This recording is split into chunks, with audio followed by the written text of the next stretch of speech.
সকালবেলা এই দোয়াটি যদি 3 বার পড়তে পারেন ইনশাআল্লাহ আপনার ভাগ্য খুলে যাবে। সকালবেলা ঘুম থেকে ওঠার পর এই দোয়াটি 3 বার পড়বেন। হাদিসটি বুখারীতে এসেছে, বুখারী মুসলিম উভয়ই এসেছে। ইনশাআল্লাহ কেউ যদি এই দোয়াটি 3 বার পড়তে পারে ইনশাআল্লাহ তার ভাগ্য খুলে যাবে।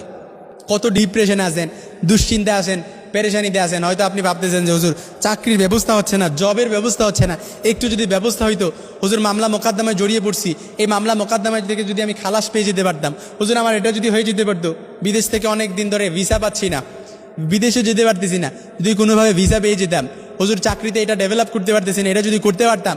মা বোনেরা অনেকেই বলে যে হুজুর স্বামী কথা শোনে না, যদি এটা করতে পারতাম। ইনশাআল্লাহ এই সকালবেলা এই দোয়াটি 3 বার পড়বেন, ইনশাআল্লাহ আপনার ভাগ্য খুলে যাবে। আপনি আমার দিকে অ্যাটাচমেন্ট বাড়ান, আমি আপনাদেরকে বলতেছি এই দোয়াটি পড়ার পর আপনি যা বলবেন রাসূল বলেন উস্তুজিব, কবুল।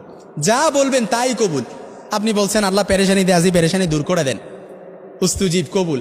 আপনি বললেন আল্লাহ দুশ্চিন্তায় আছি, দুশ্চিন্তা দূর করে দেন, রাসূল বলেন উস্তুজিব, কবুল। আপনি বললেন আল্লাহ আপনি আমার উপর রহম করেন, রাসূল বলেন উস্তুজিব, কবুল। আপনি বললেন আল্লাহ আপনি আমার এই দোয়াটা কবুল করেন, রাসূল বলেন উস্তুজিব, কবুল।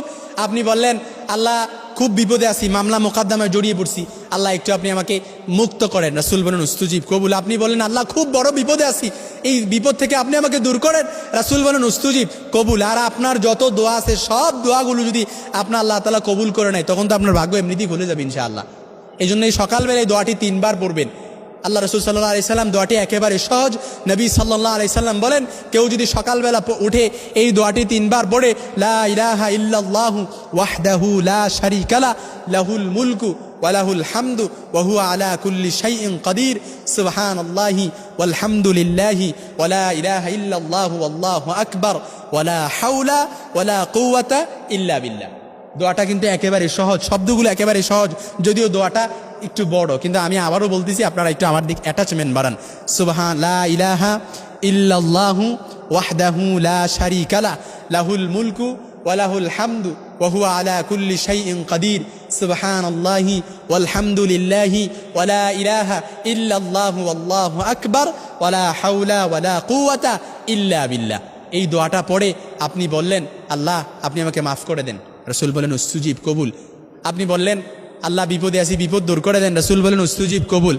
আপনি বললেন আল্লাহ খুব বেশি ডিপ্রেশনে আছি, ডিপ্রেশন দূর করে দেন, ফার্স্ট্রেশনে আছি, হতাশ আছি, আল্লাহ দূর করে দেন, রাসূল বলেন উস্তুজিব, কবুল।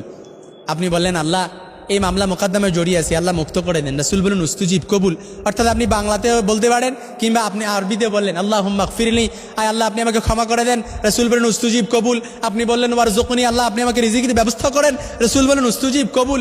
আপনি বললেন আহদিনী, আল্লাহ আপনি আমাকে হেদায়েত দান করেন, রাসূল বলেন উস্তুজিব, কবুল। আও দা, অথবা যে কোনো দোয়াই করেন না কেন, আমি হয়তো নামগুলো সিলেক্ট করে বলতে পারবো না, কিন্তু আপনি কিন্তু আপনার বিপদের কথা, আপনি আপনার মনের যা যন্ত্রণার কথা আপনি বলতে পারবেন, যত কিছুই থাকুক না কেন উস্তুজিব, কবুল হয়ে যাবে ইনশাআল্লাহ। এই দোয়াটা পড়বেন, বুখারী মুসলিম উভয় এসেছে, বুখারীতেও দোয়াটা এসেছে। আল্লাহর হাবিব সাল্লাল্লাহু আলাইহি সাল্লাম বলেন সকালবেলা কেউ যদি ঘুম থেকে ওঠার পর এই দোয়াটা পড়তে পারে ইনশাআল্লাহুল আজিজ, সে যা কিছুই চায় না কেন তার সব কিছু কবুল হয়ে যাবে, আর যার সব কিছু কবুল হয়ে যায় তার ভাগ্য এমনিতেই খুলে যাবে।